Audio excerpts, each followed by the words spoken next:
Our Aloe Verum product range is a reference of European quality, guaranteed by its origin, proximity, purity, and quality. Aloe vera is grown at our fields in Andalusia, Spain, and it's manually harvested in order to preserve the genuine properties of the plant. In less than 24 hours after being harvested, the leaves of aloe vera are sent to a biofactory using a special isothermal carrier to preserve their purity, temperature, and moisture. It is at the biofactory where the transformation of aloe leaves into aloe verum non-pasteurized juice takes place.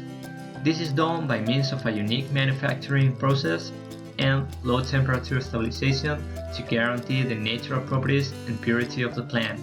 Being experts in drinkable and non-pasteurized aloe means being committed and responsible. Our Aloe Verum range of products are attested by the University of Burgos in Spain and the Spectral Services Laboratory in Germany, certifying its high content in total polysaccharides and aloe veros.